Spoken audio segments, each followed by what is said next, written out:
Here we have the Eye of Horus, the Egyptian sky god, with a picture of him on the left there. He's the bird-headed man. Well, that's what he looks like, or that's what they reckon he is. The Egyptians worship all sorts of gods, and the Freemasons loved the Egyptian gods, so do the Satanists and all the rest of it. Any god but the real God. Is another picture of it in the pyramid. It's actually with the sun shining behind it. Notice the sun rays. It's the all-seeing eye of Lucifer. That's what it is. Next thing we have the Scarlet Woman with a cup full of abominations. It's riding the seven-headed beast with 10 horns, and she's drunk on the blood and the martyrs of the saints. That's out of Revelation chapter 17. And I believe it depicts the Catholic Church. Here we have a Catholic Church in Nazareth. It's got a picture of Jesus and someone else on the wall, but check over his head. It's the all-seeing eye of Lucifer. You know, what's it doing up there? It's pretty freaky. Next we have Catholic Orthodox Catholicism in Poland. See the all-seeing eye with the sun, the rays of the sun, the Babylonian sun god, and it's sun worship. It's all just an abomination in the eyes of God. You got they worship the Virgin Mary as well. They believe she can also save. She's the mediator between God and man as well, which is not in the Bible at all. They've just made that one up, and they're about to make a co-redemptrix, which means that she can save too, which she can't. Jesus said, I'm the way, the truth and life. No man comes to the Father but through me. And it also says in the Bible, there is no other name under heaven by which man can be saved except Jesus Christ. Next we have another church in Poland. See the all-seeing eye Lucifer with the sun rays up the top of that thing. It's just so much of an abomination. We got in the Vatican, St. Peter's Basilica. This was made by Michelangelo. You got Moses. Check him out. He's got a set of horns. What's going on here? I'm thinking, maybe they just haven't noticed. But fair dinkum. Something strange going on there. You've got the Yankee dollar bill. You got George Washington up the top, 33rd degree Freemason. Knew he was worshipping Lucifer. You got down the bottom left corner, you got all-seeing eye there on the pyramid. In the bottom right corner we've got the other symbol, and as we go across we see In God We Trust, which is a joke. That's not the God of the Bible, that's for sure. Then you got the eagle with the 13 stars above its head. It's got 13 stripes, 13 olive leaves in one of its claws, and then it's got the ribbon hanging out of its mouth that says E pluribus unum, which means out of many one. Then we have a closer look at the all-seeing eye of Lucifer, the pyramid in the eye and the dollar note. It says Annuit Coeptus, which means announcing the birth of, and underneath Novus Ordo Seclorum, the New World Order. They're planning something. They've been planning it for a long time, and things are starting to take shape. Here we have an overlay of the streets of Washington with Freemasonry satanic symbols, a square and a compass, and the pentagram. It's set in the streets, as I said. It's been set there since the Washington was built, so this plan's very old, but it's about to come into fruition. They're moving things into place. In Leviticus 26 verse 1 it says, Ye shall make you no idols nor graven image, neither rear you up a standing image, neither shall ye set up any image of stone in your land to bow down unto it, for I am the Lord your God. Well, they don't take much notice of that. Here's an obelisk. It's a representation of the male penis. It's a phallic symbol. Here's one fair smack in the middle of the Vatican. The Vatican is Catholicism, if you didn't know, in Rome. Here's a place they used to worship the sun gods down in South America. They actually put some sort of a time capsule to beam into space to try and contact extraterrestrial intelligence down here at this place, and notice the same setup as the Vatican. I wonder if they had a big obelisk in the middle. It's pretty similar looking, that's for sure.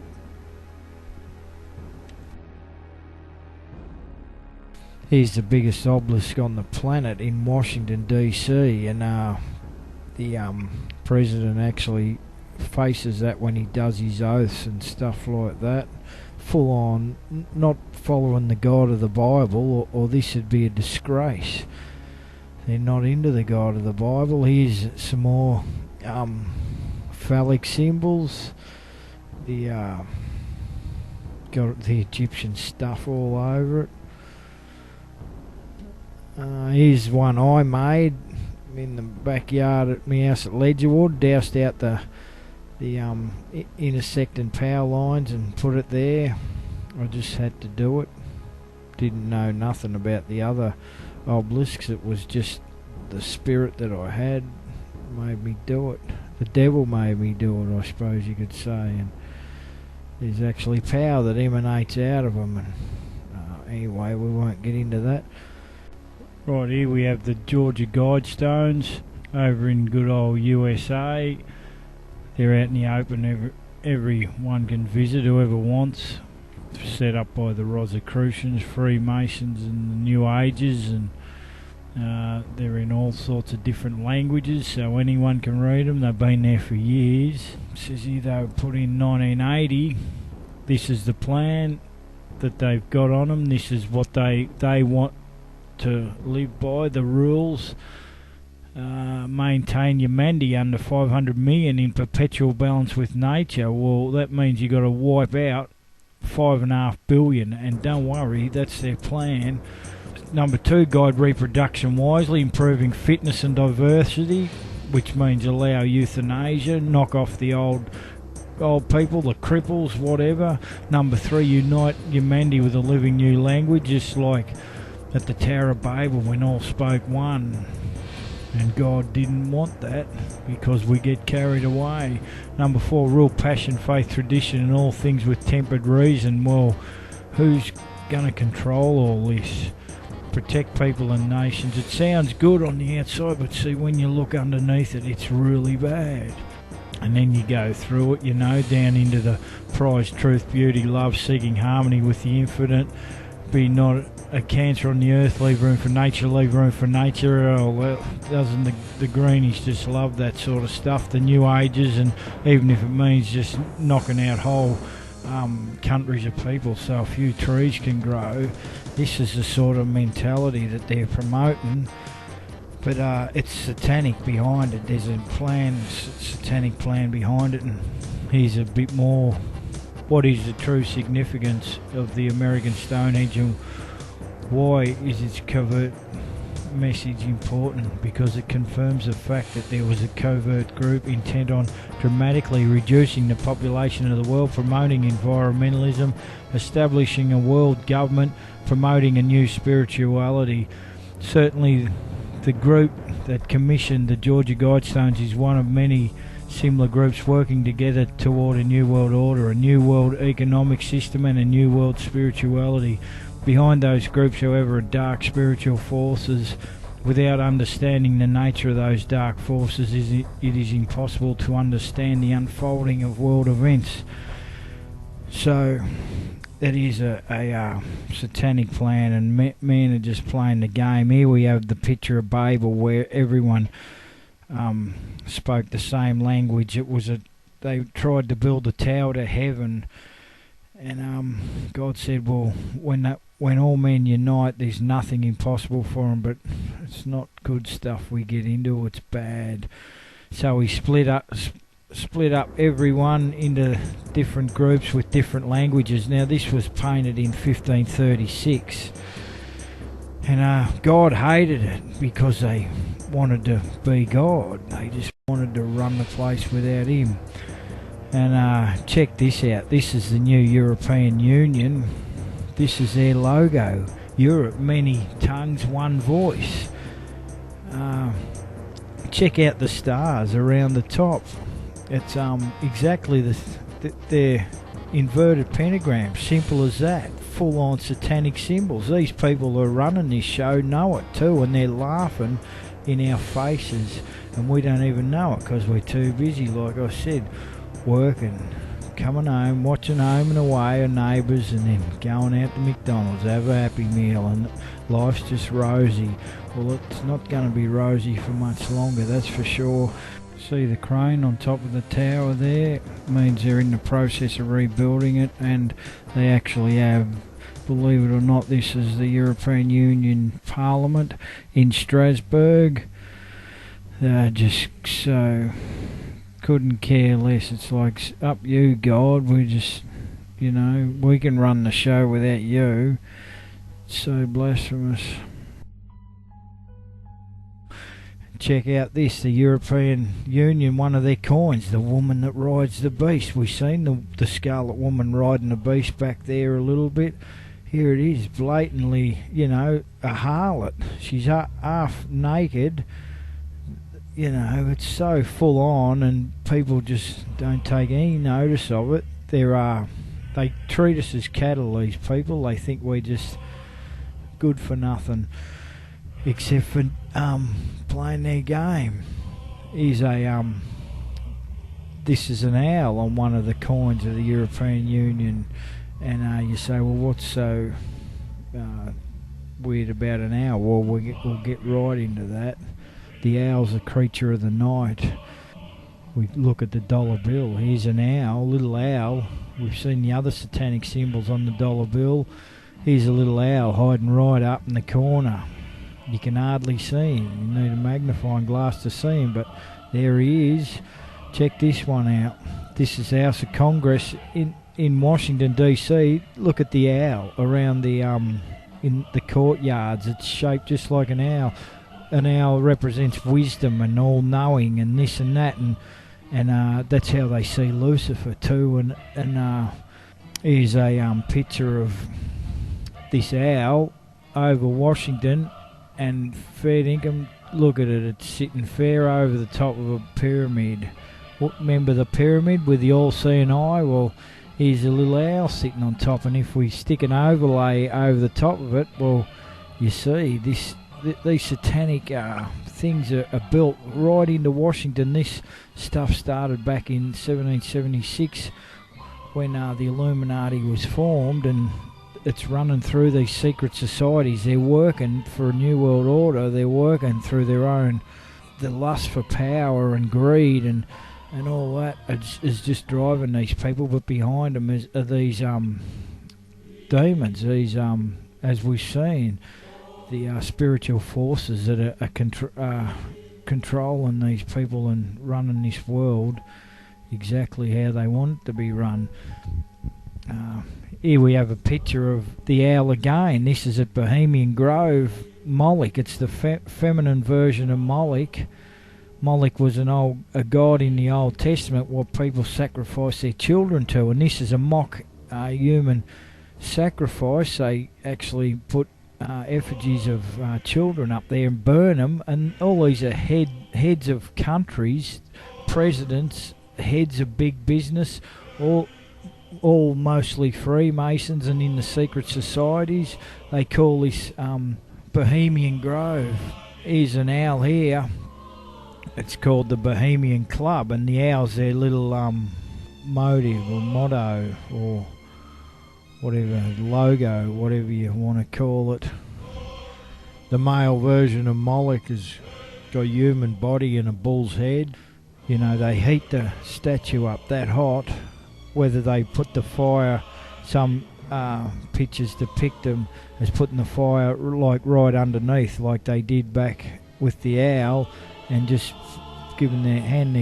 passing their kids through the fire, passing their children through the fire, they call it, and that's what's going on. But anyway, a fella broke into this Bohemian Grove, actually entered it and filmed them doing this, and here's Alex Jones is his name, and he's exposing these people left, right and centre, and you want to check some of his stuff out, because you'll be enlightened to no end to what they're actually doing and what's going on. So here's his video. Our story begins in Northern California over 100 years ago, when locals began to spread rumors of bizarre occult rituals being conducted in the ancient redwood groves of Sonoma County. As the decades passed, it became clear these incredible stories had a basis in truth, and their source was a 2,700-acre private club known as the Bohemian Grove. Then, in a time period between the mid-1970s and the early 1990s, scores of reporters attempted to infiltrate the Grove. All attempts were unsuccessful. Grove security identified them, threw them out for trespassing, or in some cases had the local police arrest them. To many it seemed the Grove's secrets would never become public. All of that changed on July 15th, 2000, when we ripped aside the veil of secrecy and were successfully able to penetrate the Bohemian Grove on their high holy day and videotape the cremation of care ritual. Our social lives, going to the football game or the PTA, a little bit different than your average world leader or corporation chief. No, in their spare time, they worship Moloch and do mock human sacrifices. We just need to get used to that and accept them as our leaders. Think about it. If your neighbor was engaging in mock human sacrifices to Moloch, the demon idol that was worshipped all over the Mediterranean and the Middle East, would you let that neighbor walk your dog or house sit, or how about babysit your children, or be in control of the nuclear launch codes? Yeah, so the rich and famous, when they have got all that money can buy, they start playing other games, and they go on a spiritual search, and Satan and his cronies all too happy to lead them down the broad path that leads to destruction.